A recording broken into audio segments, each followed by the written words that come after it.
नमस्कार साथियों, शारदा कोचिंग धनबाद में आप सभी का स्वागत है। और हम लोग का माँ शारदा कोचिंग सेंटर में हम पढ़ाते हैं। और यहाँ प्रत्येक संडे को, रविवार को टेस्ट होता है। जो आज से टेस्ट हुआ था प्लेटफॉर्म का सेट 5, तो प्लेटफॉर्म का सेट 5 टेस्ट हुआ था। उसका मैथ रीजनिंग जो है वो सोल्यूशन करा रहे हैं, जो ये इम्पोर्टेंट क्वेश्चन है। ये वीडियो आप सभी के लिए भी हेल्पफुल रहेगा। NTPC ग्रुप भी ALP के लिए हेल्पफुल रहेगा। तो क्वेश्चन का सॉल्यूशन करा रहे हैं। अगर वीडियो को अच्छा लगे तो आप लोग देखिए और जरूर हेल्प होगा। तो जैसा कि स्क्रीन पे क्वेश्चन देख पा रहे हैं आप, क्वेश्चन नंबर 6। आज हम लोग सेट 5 बनाए थे, ग्रुप डी का सेट 5 बनाए थे। आप लोग भी क्वेश्चन को सॉल्यूशन करें। 6 नंबर क्वेश्चन है कथन निष्कर्ष का। कथन में कह रहा है कि सभी मग भूरे हैं, सभी मग भूरे हैं, यानी मग का सारा हिस्सा क्या है? भूरा। सारा मग क्या है? भूरा है। फिर कह रहे हैं कि कुछ भूरा पृथ्वी है। भूरा का कुछ पार्ट क्या है? पृथ्वी में आ रहा है। भूरा का कुछ पार्ट किस में आ रहा है? पृथ्वी में आ रहा है। अब निष्कर्ष कहता है, निष्कर्ष क्या कर रहा है? निष्कर्ष एक कह रहा है, निष्कर्ष में क्या कह रहा है कि कुछ पृथ्वी भूरे रंग का है, कुछ पृथ्वी भूरे रंग का है। सही बात है, पृथ्वी का कुछ हिस्सा भूरा में आ रहा है, ये निष्कर्ष सही है। दूसरा कथन निष्कर्ष कर रहा है कुछ मग पृथ्वी है, कुछ मग पृथ्वी है। मग का पृथ्वी से कोई रिलेशन ही नहीं है, कोई संबंध नहीं, ये निष्कर्ष गलत है। यानी ऑप्शन हमारे अनुसार क्या आ रहा है? निष्कर्ष एक सही है और निष्कर्ष एक का आंसर दिया है ऑप्शन बी में। बी में कहता है कि निष्कर्ष 1 पालन करता है, तो आंसर क्या होगा? 7 नंबर क्वेश्चन है कि एक प्रश्न आकृति है। प्रश्न आकृति में इस तरह का बना दिया गया है। इसमें बताना है कि किस रो में ये पार्ट आ रहा है। तो ऑप्शन 4 है ABCD। इसमें साफ दिख रहा है कि ऑप्शन ये जो ऑप्शन है, ये जो प्रश्न आकृति है, ये किस में संलग्न है? सी में। सी में, लेकिन सी को किस ऑप्शन में लिया गया? सी को लिया गया ऑप्शन ए में। इसका ऑप्शन ए आंसर होगा, क्योंकि ए में लिया गया है सी पार्ट, आंसर होगा। जैसे 8वां नंबर क्वेश्चन पूछा है, 3 तरह का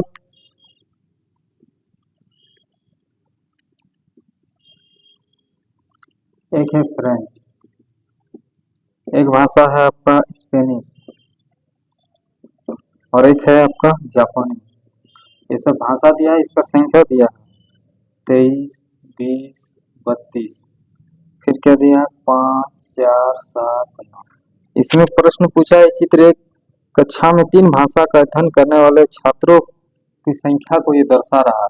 क्वेश्चन पूछ रहा है कक्षा में पढ़ने वाले छात्रों की कुल संख्या। इसमें कुल संख्या पूछा है, संख्या को काउंट करना है। जैसे 23, 20, 32, 5, 4, 7, 9।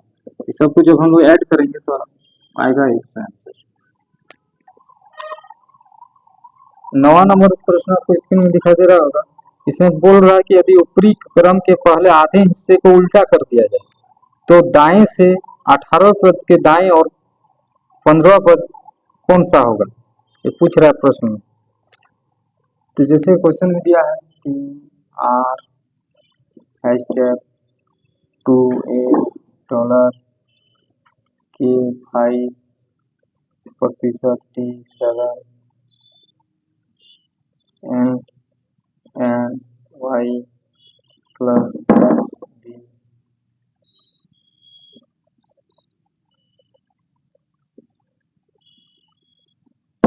इसमें बोल रहा है दाएं से आधा हिस्से को ऊपरी के पहले आधे हिस्से को उल्टा कर दिया जाता है। आधा हिस्सा कहाँ तक आ रहा है? इधर से काउंट करेंगे 3, 3, 6, 3, 9, 2, 11। फिर 3, 3, 6, 3, 9, 10 और 11। आधे हिस्से को ये उल्टा कर रहा है, तो आधा हिस्सा आ रहा है लगभग यहाँ तक आ रहा है। तो हम लोग उल्टा किसको कर रहे हैं? तो ऊपरी के पहले आधे हिस्से को उल्टा कर दिया जाए। इधर से जब हम देखेंगे 3, 3, 6, 3, 9, 2, 11 हो रहा है। इधर से देखेंगे तो 3, 3, 6, 3, 9, 2, 11। इस हिस्सा को उल्टा जब करेंगे तो 7 यहाँ आएगा। 7 के बाद क्या है? टी है, टी, फिर प्रतिशत, फिर 5, फिर के, फिर 2, ये उल्टा कर दिए। अब बोल रहा है तो दाएं से 18वें पद के दाएं और 15वां पद कौन सा है? दाएं से 18वां पद क्या हो रहा है? दाएं से 18वां पद हो रहा है आपका 1 2 3 4 5 6 7 8 9 10 11 12 13 14 15 16 17 18। 18वां पद ये हो रहा है 18वां। लेकिन हमको क्या पूछ रहा है? दाएं से 18वें पद के दाएं और 15वां पद कौन सा है? दाएं और 15वां पद कौन सा होगा? तो 1 2 3 4 5 6 7 8 9 10 11 12 13 14 15। आंसर हो जाएगा मेरा क्यू। क्यू किस ऑप्शन में है? तो ऑप्शन ए में है। 10वां प्रश्न है पल्लवी का अपनी माँ के इकलौते भाई की माँ से क्या संबंध है? स्क्रीन में क्वेश्चन दिखाई दे रहा है, तो देखिए पल्लवी का अपनी माँ से बोल रहा है, तो मान लेते हैं पल्लवी जो है उसका अपनी माँ एक स्टेज ऊपर जाएगा। पल्लवी की माँ का बोल रहा है कि माँ का इकलौता भाई, इसका कोई भाई होगा, उसका माँ, भाई का माँ मतलब जो भाई का माँ होगा पल्लवी का माँ का भी क्या होगा? माँ, माता जी होगा। अब बोल रहा है क्या इकलौते भाई की माँ से क्या संबंध है? अब बताइए पल्लवी क्या लगेगा? तो अगर यहाँ से क्या हो रहा है, ये जिस तरह बोल सकते हैं ये पोती होगा या ऑप्शन में पोती लिया है लेकिन उसके साथ नातिन भी लिया है, तो ये दोनों यानी ऑप्शन डी आंसर होगा। इसका 16 19 24 31 40 तो जिस तरह तो सीधी पकड़ा गया 3 है, यहाँ से 5 बढ़ रहा है, यहाँ से 7 बढ़ रहा है, यहाँ से 9 बढ़ रहे हैं, हर में 11 बढ़ेगा। 40 को जब 11 के साथ जोड़ेंगे तो ये क्या होगा? 51 होगा। का क्वेश्चन है 16 नंबर क्वेश्चन कर्मिक बट्टा का 3 को छूट दिया गया है, एक 60%, एक 70% और एक 80%। इसको बोल रहा है एकल छूट कितना होगा? ये क्वेश्चन में पूछा है कि एकल छूट कितने बराबर होगा। तो हम लोग जैसे जानते हैं कि परसेंटेज का टोटल क्या होता है? 100% होता है। परसेंटेज का टोटल क्या होता है? 100%। 100% में अगर हम पहला हिस्सा को लेंगे तो बोल रहा है पहला छूट जो होगा वो 60% होगा, यानी 100 का 60% क्या होगा? सिर्फ 60। अगर 100 में से अगर 60 को हम जब ले चुके तो अब रिमेनिंग मेरे पास कितना बचा? 60, 40 बचेगा। 100 में से 60 तो हम लोग ले चुके, तो अब कितना बचा? 40। अब 40 का 70%, 70/100, तो यानी 4 सत्ते 28 होगा। अब 40 में से हम लोगों ने 28 को ले लिया, 40 में से 28 को ले लिया, जिस तरह 100 में से 60 को लिए थे उसी तरह 40 में से 28 को लिए, तो अब मेरा रिमेनिंग कितना बचा? 12। उसका बता रहा है कि 80%, 80% मतलब 80/100, तो 20 चौका 80, 20 पंचे 100, 12 चौक 48, नीचे है 5, काटेंगे तो 5 9 45, 5 31 यानी 9.6। तो टोटल मेरा जो छूट होगा वो कितना? 8 9 17, 97.6% आंसर लग रहा है। क्वेश्चन लिखा है 3x + 2y = 10। फिर लिखा है 2xy का वैल्यू दे रखा है 7। फिर और क्या दे रखा है? हमको पूछ रहा है 3x - 2y का वैल्यू क्या होगा, और ऑप्शन दे रखा है, प्रश्न दे सकते हैं।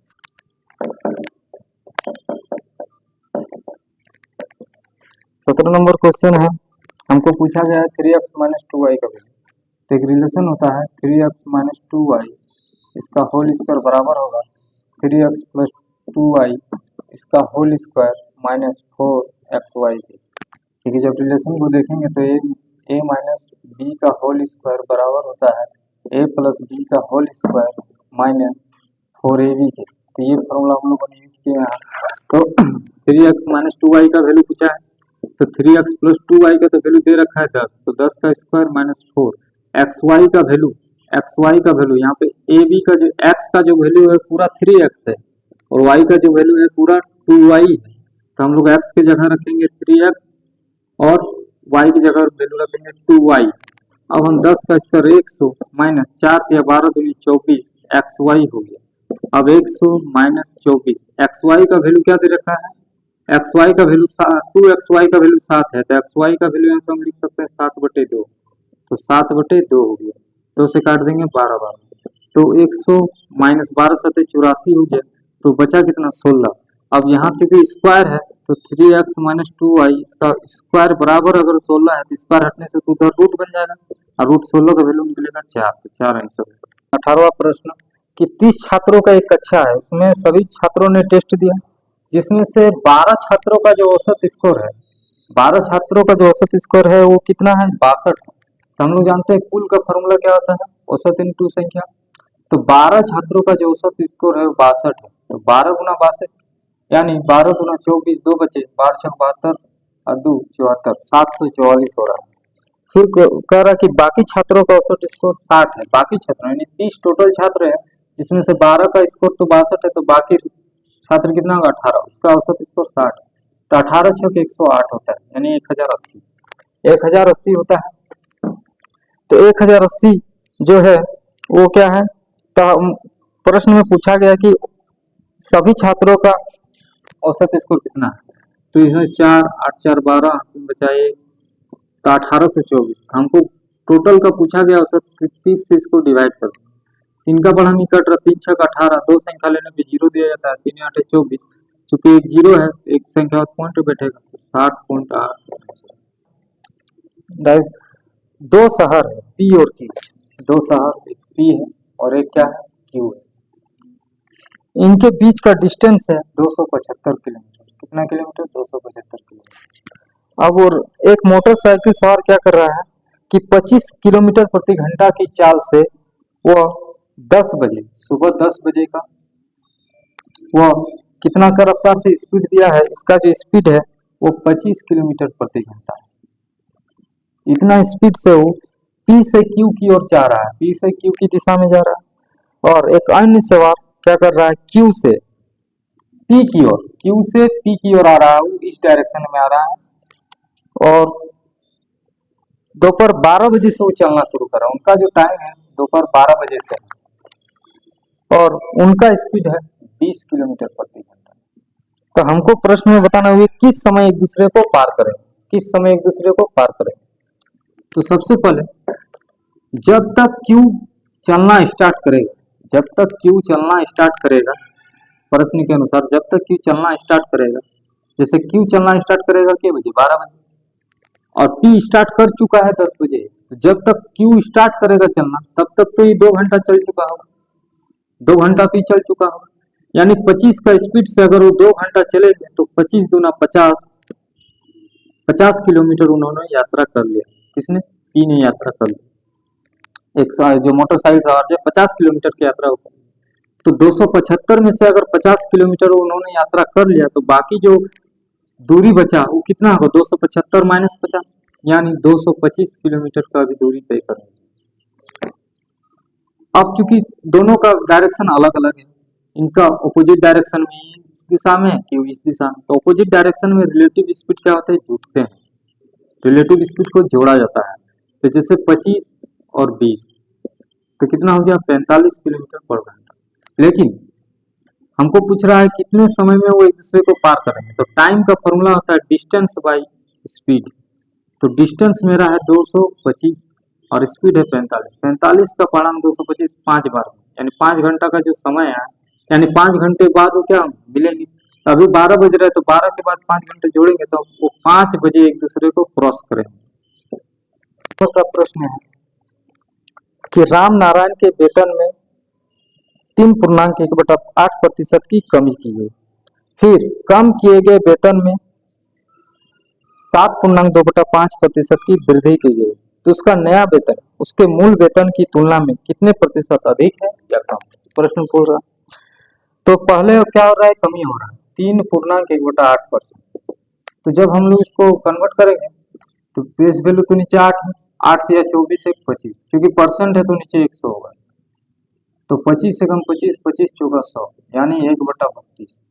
इसमें बोल रहा है कमी हो रहा है, बोल रहा है 3.1/8% की कमी की गई, यानी अगर हम बेस वैल्यू 32 को मान रहे हैं, 32 में अगर एक कमी हो रहा है, 32 में अगर एक कमी हो रहा है, 32 में एक अगर कमी हो रहा है तो कितना होगा, 31 होगा। फिर दूसरा क्या कर रहा है कंडीशन कि फिर 7.2/5% की वृद्धि हो रही है, 7.2/5% अगर वृद्धि होगी तो अगर हम बेस वैल्यू 5 मानते हैं तो 5 7 35 2 37, क्योंकि प्रतिशत है तो नीचे 100 बैठे 2 जीरो, यानी इसमें वृद्धि हो रहा है तो वृद्धि के साथ क्या करेंगे, जोड़ेंगे। इसमें जैसे कमी कर रहे हैं, कमी में माइनस कर रहे थे, इसमें वृद्धि में जोड़ेंगे। तो 500 है, 500 में अगर वृद्धि हो तो ये हो जाएगा 537। तो समझ में आएगा। अब हम देखेंगे वृद्धि और टोटल वृद्धि और कमी। 32 का पढ़ा में 500 से गुना करेंगे तो 0 0 5 दूनी 10, अपने बचा 1 5 कितना 16,000। इसको जब इससे गुना करेंगे तो 537 गुना 31, तो 537 इंटू 3 7 21, 2 हाथ में 3 3 9 2 11, 1 हाथ में 3 5 15 1 16, तो 7 4 6 16,647।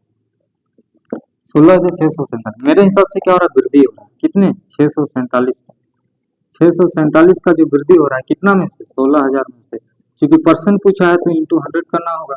2 जीरो से 2 जीरो कैंसिल हो गया, तो 16 को पर हम जब हम इसको डिवाइड करेंगे तो 16 चौक 64 होगा, और 7 7 बचा है, 16 चौक 7 बचा, पॉइंट देंगे तो 0 बैठ जाएगा, तो 7 में 0 यानी 16 चौक फिर 64 हो जाएगा।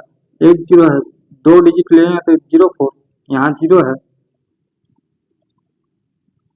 तो 4 दशमलव ऑप्शन में है, 4.04% की वृद्धि है। विषम का चयन करें। 26वां प्रश्न है, विषम का चयन करें। जैसे भी लिखा गया है, टी लिखा गया है, एल लिखा गया है, के लिखा गया है, तो इसमें विषम साफ नजर आ रहा है, क्या होगा, के होगा। क्यों होगा, भी जो है 2 रेखा से मिलकर बना है, 1 2, टी भी 2 रेखा से मिलकर बना है, एल भी 2 रेखा से, जबकि ये 1 रेखा 2 रेखा 3 रेखा, यानी के क्या होगा, विषम होगा। के किस ऑप्शन में है, के के लिए ऑप्शन डी है, के के लिए ऑप्शन क्या है, डी है। डी ऑप्शन किस में है, ऑप्शन ए में है, डी, तो इसका आंसर होगा ऑप्शन ए। 27वां प्रश्न क्या है, 27वां प्रश्न है आपका श्रृंखला का, कि इसमें ऑप्शन हिट लगाना होगा। 4 ऑप्शन दिए प्रश्न में देखिए, और बीच में डॉट डॉट डॉट करके डी डी दिया है, और फिर डॉट डॉट डॉट, और फिर स्टार्ट किया है एच आई एच, फिर एच आई एच के बाद जे के जे। यहाँ हम देख सकते हैं कि 2 2 का डिफरेंस है, एच के बाद जे, एच का होता है 8, जे का होता है 10, तो 2 2 का डिफरेंस है। हम भी ऐसा ऑप्शन को चूज करेंगे जिसमें 2 2 का ऑप्शन डिफरेंस हो। तो अगर हम ऑप्शन सी को देखेंगे तो इसमें लिखा है B C B, B C B, और फिर क्या लिखा है एफ जी एफ, तो बी के बाद डी, बी के बाद डी कितना का डिफरेंस, 2 का डिफरेंस, डी के बाद ई एफ 2 का डिफरेंस, तो 2 2 का डिफरेंस किस में आ रहा है, बी सी बी ऑप्शन में और एफ जी एफ ऑप्शन में, यानी आंसर जो होगा ऑप्शन सी होगा। अभी कथन निष्कर्ष का बहुत ज्यादा क्वेश्चन पूछा जा रहा है हर एक एग्जाम में। 28वां प्रश्न है, स्क्रीन पे देखिए क्वेश्चन, कि कथन कह रहा है कि परिधान कंपनी के प्रबंधक ने घोषणा की, कोई कंपनी है परिधान कंपनी, उसका मैनेजर ने घोषणा ये किया कि हम अपनी कंपनी का विस्तार करने जा रहे हैं। प्रबंधक ने ये बताया कि हम जो अपना कंपनी का विस्तार करने जा रहे हैं, इसलिए हमें अधिक दर्जियों की नियुक्त करना है, मतलब बहुत ज्यादा से ज्यादा दर्जी की जरूरत है, क्योंकि हम विस्तार कर रहे हैं, कंपनी को बढ़ा रहे हैं, तो हमें दर्जियों की नियुक्ति चाहिए, करना जरूरी है। तो 1 नंबर में पूछ रहा है कि मौजूदा दर्जी आधुनिक डिजाइन नहीं बना पा रही है, और कथन निष्कर्ष 1 का कहना है कि जो अभी वर्तमान में जो आपके पास दर्जियां हैं, क्या वो ज्यादा से ज्यादा नहीं बना पा रही है डिजाइन। ये बात नहीं हो सकता है, क्योंकि कंपनी का विस्तार होने से काम बढ़ेगा। ये मौजूदा दर्जी क्या करें, क्योंकि उसमें ज्यादा से ज्यादा दर्जी का भी तो जरूरत होगा जब कंपनी विस्तार होगा। तो निष्कर्ष किसी हिसाब से सही नहीं है, धारणा ये गलत है। 2 कर रहा विस्तार करने के बाद अधिक बिक्री होगी, ये जरूर संभावना है। अगर कोई कंपनी का विस्तार है तो इसमें बिक्री की संभावना भी बढ़ सकती है, यानी धारणा जो 2 है वो ठीक है, धारणा 1 तो गलत है, धारणा 2। 3 क्या कहता है, विस्तार करने से पहले अधिक उत्पादन करने की आवश्यकता है। जाहिर सी बात है, कंपनी का विस्तार होगा, करना चाहिए, तो उसके लिए उत्पादन भी अधिक से अधिक करना होगा, तभी ना उसमें बिक्री ज्यादा। तो जो धारणा 3 है वो भी क्या है, सही है। तो 2 और 3 सही है किस ऑप्शन में, तो ऑप्शन डी में 2 और 3 दोनों है, 2 और 3 जो है वो दोनों है, तो ये ठीक होगा। 30वां प्रश्न है रीजनिंग का। 29वां प्रश्न रीजनिंग का, डायरेक्शन का, दिशा का। श्री एक्स ए बिंदु से शुरू करके मैराथन दौड़ता है। मान लेते जो एक्स है वो ए से चलना स्टार्ट करता है, ए से चलना, ए पॉइंट से चलना स्टार्ट करता है, और वह 5 किलोमीटर उत्तर की ओर दौड़ता है। 5 किलोमीटर उत्तर की ओर दौड़ता है, 5 किलोमीटर चल गया और वह बी पर पहुंच गया। उसके बाद वह दाएं मुड़ता है और 6 किलोमीटर दौड़कर सी पर पहुंचता है। दाएं मुड़ रहा है, दाएं मुड़कर वह सी पर पहुंच रहा है। फिर क्या करता है कि वह फिर से दाएं मुड़ता है और 8 किलोमीटर दौड़कर डी पर पहुंचता है। 8 किलोमीटर दौड़कर डी पर पहुंचता है। तो 8 अगर यहाँ से यहाँ लेंगे हम पूरा 8, तो यहाँ 5 और ये हर हाल में क्या होगा 3, 5 और 3 8 किलोमीटर दौड़ता है। तब वह दाएं मोड़कर 10 किलोमीटर दौड़कर ई पर, अब यहाँ से वो फिर दाएं मोड़ रहा है, 10 किलोमीटर दौड़कर कहाँ पहुंच रहा है, ई पर पहुंच रहा है। 10 किलोमीटर दौड़ने के लिए 6 यहाँ दूरी तय करेगा और फिर 4 और कहाँ पहुंच गया, ई पर पहुंच गया। फिर क्या है, फिर वो दाएं मुड़कर 6 किलोमीटर एफ पर पहुंचता है।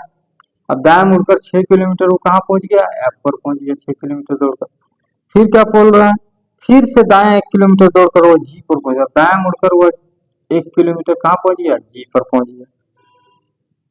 अंत में वह फिर से दाएं मुड़कर 3 किलोमीटर दौड़कर वो कहाँ पहुंच जाता है, वो पहुंच जाता है एच पर। अंत में वह 3 किलोमीटर दौड़कर कहाँ पहुंच जा रहा है, एच के पास पहुंच जा रहा है। तो हमको बताना क्या है कि सी और ए के बीच न्यूनतम दूरी क्या है। सी और ए के बीच न्यूनतम दूरी, सी और ए के बीच न्यूनतम दूरी यानी हमें ये पूछा गया है, सी और ए के बीच न्यूनतम दूरी ये। तो सी और ए हमको उतना नहीं देखना, ये अगर राइट एंगल ट्रायंगल को अगर मान लें तो ये हाइपोटेनियस कहलाएगा यानी कर्ण कहलाएगा। और कर्ण एसी बराबर हम बोल सकते हैं कि क्या होगा, इसका स्क्वायर प्लस इसका स्क्वायर, लंब का स्क्वायर प्लस आधार का स्क्वायर, 5 का स्क्वायर और 6 का स्क्वायर। 5 का स्क्वायर होता है 25, 6 का 36, सब 36 और 25 √61। तीसरा जो प्रश्न है कथन निष्कर्ष का, कि कथन कहता है कि अंतर्राष्ट्रीय भर्तीकर्ताओं की रिपोर्ट के अनुसार, अंतर्राष्ट्रीय भर्तीकर्ताओं की रिपोर्ट के अनुसार लगभग 25% अभ्यर्थी को उनके बायोडेटा में आंकड़ों की अपर्याप्तता के आधार पर या कुछ वेबसाइटों द्वारा निर्मित बायोडेटा के फॉर्मेट के कारण खारिज किया जाता है। मतलब कुछ लोगों को जो है, कुछ को क्या किया है ना, 25% अभ्यर्थी को क्या कर रहा है, बायोडेटा के आंकड़ों की अपर्याप्तता के आधार पर रख रहा है और कुछ को वेबसाइटों के आधार पर खारिज कर दिया जा रहा है। आधार में अवधारणा क्या बता रहा है कि स्वतः निर्मित बायोडेटा की तुलना में नौकरी चाहने वाले द्वारा मैनुअल रूप से बनाए गए बायोडेटा को देखे जाने या चयनित होने की संभावना अधिक होती है। दूसरा अवधारणा है बायोडेटा के खारिज होने के कारण उसमें अपर्याप्त जानकारी और फॉर्मेटिंग गड़बड़ी के अलावा और कुछ नहीं है। तो जैसा कि दूसरा जो अवधारणा है कि बायोडेटा खारिज होने के कारण उसमें अपर्याप्त जानकारी और फॉर्मेटिंग गड़बड़ी के अलावा कुछ नहीं है, इस विषय में कथन में कुछ डीपली जानकारी नहीं है, तो इसको हम लोग गलत मानेंगे। और अवधारणा एक जो है कि स्वतः निर्मित बायोडाटा की तुलना में जो नौकरी चाहने वाला द्वारा जो मैनुअल रूप से यानी जो बनाया गया है मैनुअल रूप से, ये बायोडाटा में चयनित होने की संभावना अधिक होती है।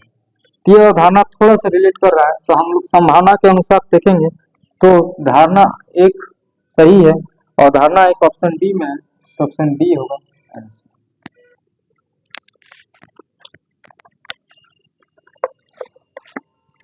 तीसरा प्रश्न के बाद 31वां नंबर क्वेश्चन है। 31वां नंबर क्वेश्चन है कि प्रश्न A3J5R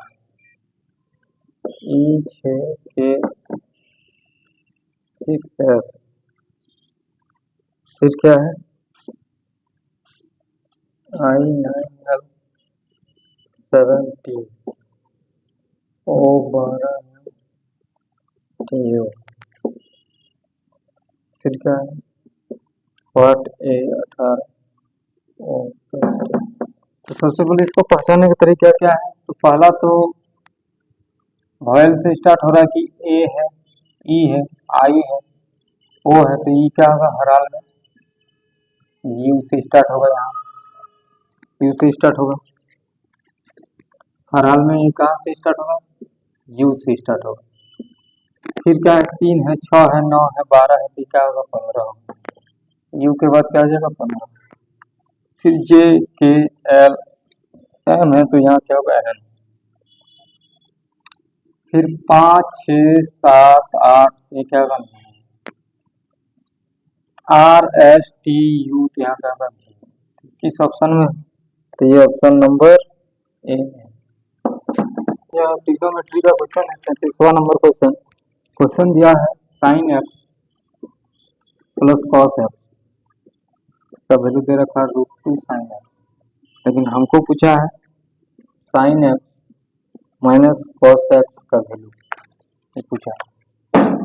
तो जैसा कि देख सकते हैं कि अगर हम लोग कॉस एक्स को इधर छोड़ दें, √2 sine x, plus sine x उधर जाएगा तो माइनस साइन एक्स हो जाएगा। तो कॉस एक्स का जो वैल्यू होगा, साइन एक्स अगर कॉमन चल जाएगा, यहाँ बच जाएगा √2 माइनस √2 - 1 बचेगा। कॉस एक्स, साइन एक्स इधर आएगा तो क्या आ जाएगा, डिवाइड में बन जाएगा, उधर क्या बच जाएगा √2 - 1, क्योंकि नीचे कुछ नहीं तो 1। हम लोग अगर इसको पलटेंगे तो cos x by sine x को जो पलटा जाएगा, तो sine x upon cos x हो जाएगा, इधर 1/√2 - 1। इसको रेशनलाइजेशन हर परिमेयकरण करेंगे तो √2 - 1 दोनों जगह गुना होगा, √2 + 1 √2 + 1। cos sin x by cos x, इसका फॉर्मूला होता है tan x का, तो √2 + 1 जब 1 से गुना होगा तो क्या आ जाएगा √2 + 1, और √2 a माइनस बी और a प्लस बी का फॉर्म में, यानी a² - b²। तो √2 का स्क्वायर क्या होता है, सिर्फ 2 होता है, और एक का स्क्वायर क्या होता है, 1 होता है। 2 में से 1 गया तो 1, यानी नीचे क्या बच गया, tan x = √2 + 1/1 बच गया। अब यहाँ से हम देख सकते हैं tan x को हम लोग लिख सकते हैं, tan का फॉर्मूला क्या होता है, p/b। p का वैल्यू दे रखा है, b का वैल्यू दे रखा है, यानी h अगर हम निकालेंगे तो h का फॉर्मूला क्या होता है, p² + b²। तो p का स्क्वायर मतलब क्या, √2 + 1 का होल स्क्वायर, b का स्क्वायर 1 का स्क्वायर। तो p का स्क्वायर अगर हम देखेंगे तो a + b का होल स्क्वायर, √2 का स्क्वायर 2 होता है, 1 का स्क्वायर 1 होता है, प्लस 2ab, 2a का वैल्यू √2 और b का वैल्यू 1, प्लस यहाँ 1 का स्क्वायर 1 होता है। सब कुछ जब आपस में जोड़ेंगे तो 2 1 3 और 1 क्या हो गया 4, प्लस √2, 2 गुना √2 क्या होता है 2√2, 2√2 हो गया। अब हम लोग क्या करेंगे, इसका वैल्यू हो गया, तो यहाँ से जब हम देखेंगे तो ये h का वैल्यू है, साइन का वैल्यू क्या होता है p/h, कॉस का वैल्यू क्या होता है b/h, ये होता है, दोनों में h एलसीएम जाएगा तो p - b/h हो जाएगा। h का वैल्यू क्या निकालेंगे, 4 + 2√2, 4 + 2√2 है, और p - b, p का वैल्यू क्या है √2 + 1, अब b का वैल्यू क्या है 1, माइनस है तो -1, तो 1 से कैंसिल, तो बच गया क्या √2/√4 + 2√2। और ऑप्शन जो लिया है अगर हम देखेंगे तो इसको हम लोग एक स्टेप बढ़ा सकते हैं कि इसको लिख सकते हैं √2 × 1 इसको अलग करेंगे तो √4 + 2√2, 1/4 + 2√2 किसका है, तो अगर हम देखेंगे यहाँ से तो यहाँ से एक स्टेप हम यहाँ लिख सकते हैं, क्या लिखेंगे, कॉस का फॉर्मूला जो होता है कॉस एक्स का b/h होता है, तो h का वैल्यू तो ये निकला √4 + 2√2, और b का वैल्यू क्या दे रखा है 1, तो ये किसका पूरा वैल्यू है कॉस एक्स का, तो हम बोल सकते हैं √2 cos x आंसर होगा। अब तीसरा प्रश्न है माध्यक का, ABCDEF का माध्य दे रखा है 26, ABCDEF इसका दे रखा है कितना 36, तो अगर हम इसका टोटल वैल्यू निकालेंगे तो 6 संख्या 1 2 3 4 5 6 यानी 6, 36 6 होगा 216, 216 होगा, जिसमें से 3 संख्या का फिर अलग से माध्य दे रखा है BDF, 3 है 1 2 3 संख्या, इसका माध्य दे रखा है 28, तो 28 × 3 84, 216 में से अगर 84 चला गया तो बाकी जो बचा होगा BDF जो दिया है, बाकी जो होगा किसका होगा AC का होगा, तो 6 में 4 के 2 1 11 में 8 गया 3 132, लेकिन बोल रहा है कि AC का माध्य पूछा है, AC की संख्या 1 2 3 संख्या, 3 से डिवाइड करेंगे 3 4 12 3 4 44 होगा आंसर।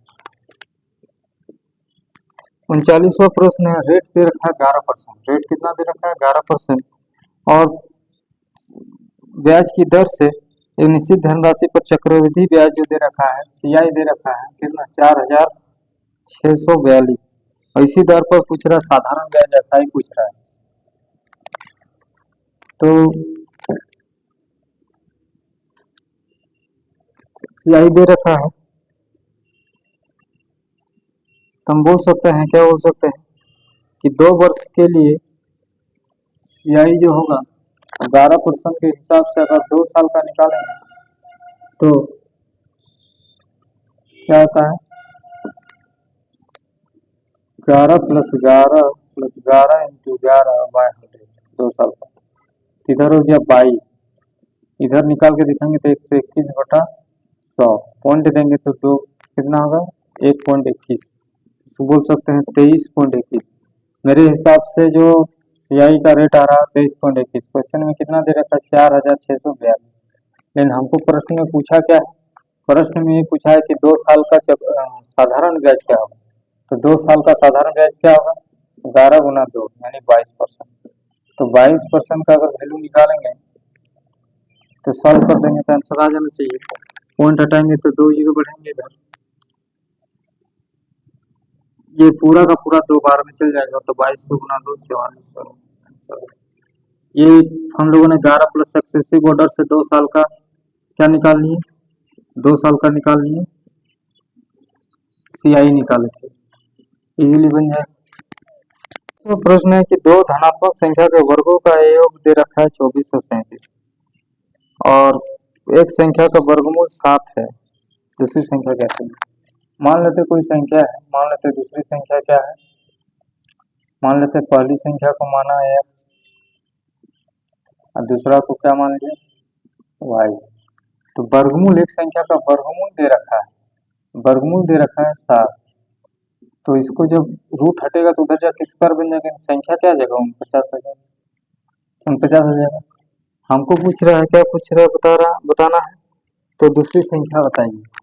दोनों का सम दे रखा है x² + y² का वैल्यू दे रखा है 2437, तो x का स्क्वायर मतलब 49 का स्क्वायर, हमको दूसरी संख्या बताना है y² बताना है, तो हम बोल सकते हैं 49 का स्क्वायर क्या होता है 9 9 81, 8 बचा 36 36 72 8 80, 8 4 4 16 8 2401 प्लस y² = 2437 आ गया। ये जाके उधर माइनस होगा तो y² का वैल्यू आ जाएगा 36, स्क्वायर हटने पर उधर रूट बनेगा, रूट 36 का वैल्यू आता है 6, आंसर क्या होगा 6। क्वेश्चन इसमें देखिए, जैसा कि कहा गया कि 4 निष्कर्ष है, कथन है, ट्री बनाना है, P से बड़ा Q है, P से बड़ा क्या है Q है, Q बराबर है R के, R से बड़ा T है, T बराबर है N के,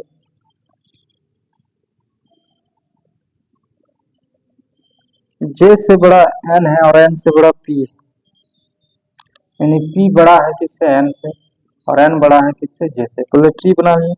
अब देखिए क्वेश्चन क्या कर रहा है, ए में ए ऑप्शन कह रहा है कि N बड़ा है R से, बी ऑप्शन कह रहा है कि J बड़ा है T से, सी ऑप्शन कह रहा है M बड़ा है J से और डी कह रहा है क्या R बड़ा है J से। तो ध्यान देंगे क्या N बड़ा है, N बड़ा है R से, N बड़ा है R से, N और R में कोई N तो छोटा है R से, ठीक है। J बड़ा है T से, J बड़ा है T से, ये भी रॉन्ग। M बड़ा है J से, M बड़ा है किससे J से, तो ये बात सही है। इसमें प्रश्न सीरीज का 44 42 38 36 32 30 26 24 8, ये अब प्रश्न का कहना है कि नेक्स्ट ऑप्शन में क्या होगा, इस आपको इजी क्वेश्चन है। 44 से 42 -2, 42 से 38, 42 से 38 है, मतलब डिफरेंस कितना का है 4 का, 4 माइनस हो रहा है। 38 से 36 -2 -4 -2 -4 -2, तो अब क्या होगा -4, 24 में 4 जाएगा तो 30। 49 नंबर प्रश्न क्या है, कुछ व्यक्ति एक गोल मैच के पास